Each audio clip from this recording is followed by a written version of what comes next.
അത്ഭുത പ്രവർത്തനങ്ങളാൽ സുപ്രസിദ്ധനായ വിശുദ്ധ അന്തോണീസിൻ്റെ ജീവിതം കൊണ്ട് ധന്യമായ ഭൂമി പാദുവ. ഇറ്റലിയിലെ പാദുവയിലേക്കാണ് നമ്മുടെ ഇന്നത്തെ യാത്ര. ഇറ്റലിയിലെ വെനീറ്റോ റീജിയനിലെ ഒരു പ്രധാന നഗരമാണ് പാദുവ.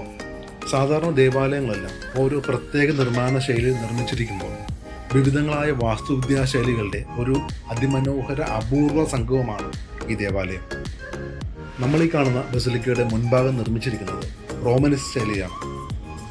എന്നാൽ ഇതിൻ്റെ ഉള്ളിൽ കാണുന്ന അതിമനോഹരങ്ങളായ കമാനങ്ങൾ മുഴുവൻ നിർമ്മിച്ചിരിക്കുന്നത് ഗോതിക് സ്റ്റൈലിലാണ്. ഇതിനെല്ലാം പുറമെ ബൈസന്റൈൻ ശൈലിയിൽ നിർമ്മിച്ചിരിക്കുന്ന 8 കൂറ്റൻ താഴികപ്പുറങ്ങൾ അഥവാ ഡൂമുകളാണ് ഈ ദേവാലയത്തിൻ്റെ ഏറ്റവും വലിയ പ്രത്യേകത. എന്നാൽ വെനീസിലെ പ്രശസ്തമായ സെയിൻറ്റ് മാർക്സ് ബസിലിക്കയുടെ മാതൃകയിലാണ് ഇതിലെ പല ഭാഗങ്ങളും നിർമ്മിച്ചിരിക്കുന്നത്. ഞാനിപ്പോൾ ഇറ്റലിയിലെ പാദുവയിലാണ്. പാദുവയിൽ അന്തോണീസിൻ്റെ പള്ളിയുടെ മുന്നിലാണ് ഞാൻ നിൽക്കുന്നത്. എൻ്റെ പുറകിൽ കാണുന്നതാണ് വിശുദ്ധ അന്തോണീസിൻ്റെ ബസിലിക്ക. അദ്ദേഹത്തിൻ്റെ കബറുടെ അവിടെയാണ് അദ്ദേഹത്തിൻ്റെ ശരീരത്തിൻ്റെ തിരുശേഷിപ്പുകൾ, അഴുകാത്ത ഒരു നാവ്, മുടി, അങ്ങനെ കുറച്ച് ഭാഗങ്ങളൊക്കെ ഇവിടെ സൂക്ഷിച്ചിട്ടുണ്ട്. അപ്പോൾ പള്ളിയുടെ ഉള്ളിൽ വീഡിയോഗ്രാഫിയൊന്നും അലൗഡല്ല, പക്ഷെ നമുക്ക് അത്യാവശ്യം എടുക്കാം. അതുകൊണ്ട് ഞാൻ വളരെ കുറച്ച് വീഡിയോസാണ് ഇതിൽ ഉൾപ്പെടുത്തുന്നത്. അത് കാണാൻ ആഗ്രഹമുള്ള ആൾക്കാർക്ക്, കാണാത്ത ആൾക്കാർക്ക് വേണ്ടി മാത്രം കേട്ടോ. അത് ഒരു നിയമലംഘനമായിട്ട് കണ്ട ആൾക്കാർക്ക്, വളരെ ദൂരെ നിന്നുള്ള ആൾക്കാർക്ക് ഇടയ്ക്ക് വീഡിയോ ഷൂട്ട് ചെയ്യാനൊക്കെ ഇവർ സമ്മതിക്കാറുണ്ട്. അപ്പോൾ പാദുവയിലെ അന്തോണീസിനെ കുറിച്ച് പറഞ്ഞാൽ, ഇത് പാദുവയിൽ നിന്ന് ഉള്ളിലേക്ക് മാറി വളരെ കാമാൻ കോയിട്ടായിട്ടുള്ള ഒരു സ്ഥലമാണ്.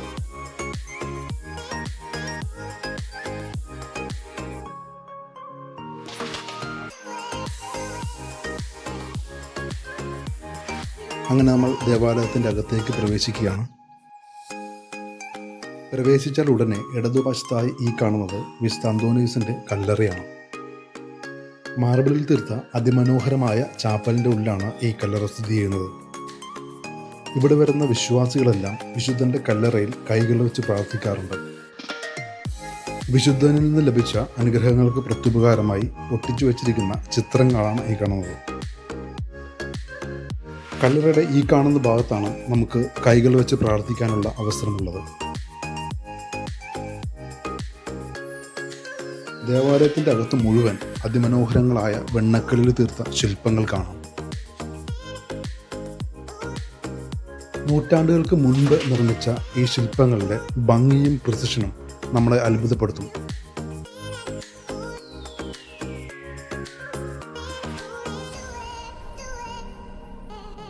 ഇതാണ് ദേവാലയത്തിൻ്റെ മധ്യഭാഗവും പ്രധാന അൾത്താരയും. ഈ ദേവാലയത്തിനുള്ളിലെ 14-ാം നൂറ്റാണ്ടിൽ വരക്കപ്പെട്ട ചുവർച്ചിത്രങ്ങൾ യുനെസ്കോയുടെ പൈതൃക പട്ടികയിൽ ഉൾപ്പെട്ടതാണ്. ദേവാലയത്തിനുള്ളിലെ കമാനങ്ങളെല്ലാം ഗോതിക് ശൈലിയിലാണ് നിർമ്മിച്ചിരിക്കുന്നത്.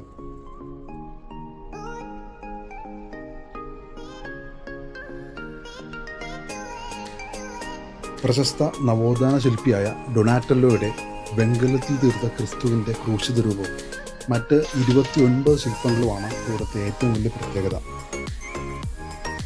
1440-കളിലാണ് ഇത് നിർമ്മിക്കപ്പെട്ടത്. ആകാശ ദൃശ്യത്തിൽ ഒരു കുരിശിൻ്റെ രൂപത്തിലാണ് ഈ ദേവാലയം നിർമ്മിച്ചിരിക്കുന്നത്. 55 മീറ്റർ വീതിയും 115 മീറ്റർ നീളവുമുള്ള ഒരു കുരിശിൻ്റെ രൂപത്തിലാണ് ഈ ദേവാലയം.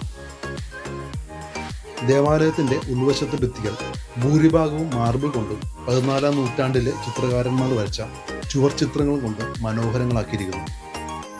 1232-ലാണ് ബസിലിക്കയുടെ നിർമ്മാണം ആരംഭിച്ചത്. ഇതിൻ്റെ പ്രധാന കെട്ടിടത്തിൻ്റെ നിർമ്മാണം 1263 പൂർത്തിയാകുകയുണ്ടായി. പിന്നീട് നൂറ്റാണ്ടുകളോളം ഇതിനോട് വിവിധ ഭാഗങ്ങൾ കൂട്ടിച്ചേർക്കുകയാണ് ഉണ്ടായത്. പ്രധാന അൾത്താരയുടെ ചുറ്റിലുമുള്ള പാതകളാണ് ഈ കാണുന്നത്. വളരെ ഉയരമുള്ള കമാനങ്ങൾ ഗോതിക് സ്റ്റൈലിലാണ് നിർമ്മിച്ചിരിക്കുന്നത്. ദൈവത്തിൽ അടിയുറച്ച വിശ്വാസമുള്ള മിഷണറിയും നല്ല ദൈവവചന പ്രഘോഷകനും നല്ല പ്രഭാഷകനുമായിരുന്നു വിശുദ്ധ അന്തോണീസ്. ഒരിക്കൽ ഇറ്റലിയിലെ തീരദേശ പ്രദേശമായ റിമിനിയിൽ അദ്ദേഹം ദൈവവചന പ്രഘോഷണം നടത്തുകയുണ്ടായി. എന്നാൽ ദൈവവിശ്വാസികളല്ലാതിരുന്ന അവിടുത്തെ ജനങ്ങൾ അദ്ദേഹത്തെ കളിയാക്കുകയും അവഹേളിക്കുകയുമാണ് ഉണ്ടായത്. ഈ കാണുന്നതാണ് കപ്പേള ദെല്ല റിലിക്സ്. വിശുദ്ധൻ്റെ അഴുകാത്ത ശരീരഭാഗങ്ങളും മറ്റു വിശുദ്ധ വസ്തുക്കളും ഇവിടെയാണ് സൂക്ഷിച്ചിരിക്കുന്നത്. ഇത് കണ്ട വിശുദ്ധ അന്തോണീസ് സങ്കടത്തോടെ, നിങ്ങൾ ദൈവവചനം കേൾക്കാൻ അർഹരല്ല, ഞാൻ അതുകൊണ്ട് ഈ കടലിലെ മത്സ്യങ്ങളോട് ദൈവവചന പ്രഘോഷണം നടത്തുവാൻ പോവുകയാണ് എന്ന് പറഞ്ഞ് കടൽ തീരത്തേക്ക് നടന്ന് കടലിൽ നോക്കി ദൈവവചന പ്രഘോഷണം നടത്തിയുണ്ടായി. ഉടനെ തന്നെ കടലിൽ നിന്ന് മത്സ്യങ്ങളെല്ലാം പൊങ്ങി വരികയും ദൈവവചനം ശ്രവിക്കുകയും ചെയ്തു.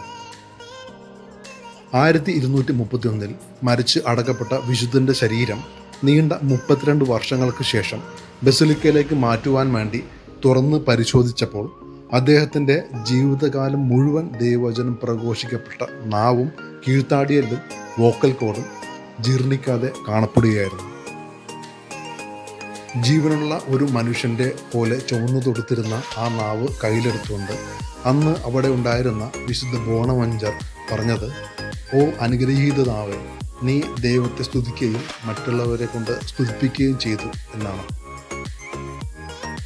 ഈ കപ്പളയുടെ ഉള്ളിലാണ് വിശുദ്ധൻ്റെ ജീർണിക്കാത്ത ശരീരഭാഗങ്ങളെല്ലാം സൂക്ഷിച്ചിരിക്കുന്നത്. ഈ കാണുന്നതാണ് വിശുദ്ധൻ്റെ ജീർണിക്കാത്ത നാവ്. 1436 ജൂലിയാനോ ഡ ഫിറൻസെ എന്ന സ്വർണ്ണപ്പണിക്കാരൻ നിർമ്മിച്ച അതിമനോഹരമായ സ്വർണ്ണ ഭരണിക്കുള്ളിലാണ് ഈ നാവ് സൂക്ഷിച്ചിരിക്കുന്നത്. 17-ാം നൂറ്റാണ്ടിൻ്റെ അവസാനത്തോടെ ബറോക്ക് ശൈലിയിൽ നിർമ്മിച്ച ഈ കപ്പേളയുടെ ഉള്ളിൽ സ്വർണവും വെള്ളിയും കൊണ്ട് നിർമ്മിച്ച ഭരണികളുടെ ഉള്ളിലാണ് വിശുദ്ധൻ്റെ വിശുദ്ധ വസ്തുക്കൾ സൂക്ഷിച്ചിരിക്കുന്നത്. വിശുദ്ധൻ്റെ മൃതദേഹം ആദ്യം അടക്കം ചെയ്തിരുന്ന മരം കൊണ്ടുള്ള പെട്ടി,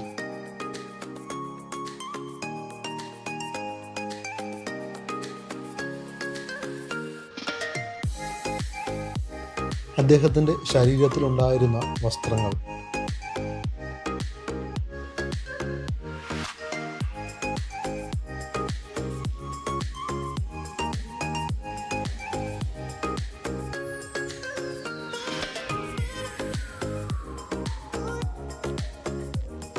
വിശുദ്ധൻ്റെ ഇതുവരെയും ജീർണിക്കാത്ത കീഴ്ത്താടിയെല്ലും പല്ലുകളും,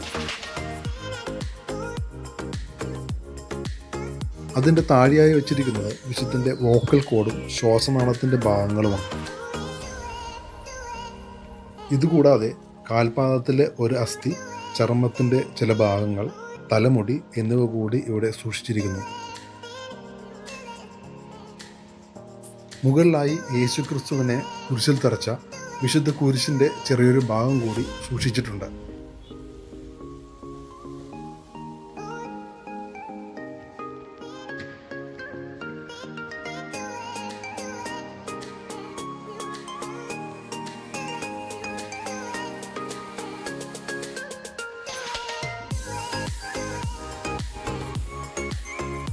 ഇത് പ്രധാന അൾത്താരയുടെ പുറകിൽ കൂടിയുള്ള ഇടനാഴിയാണ്. ദേവാലയത്തിൻ്റെ 2 വശങ്ങളിലും ധാരാളം കപ്പേളകൾ കാണാം.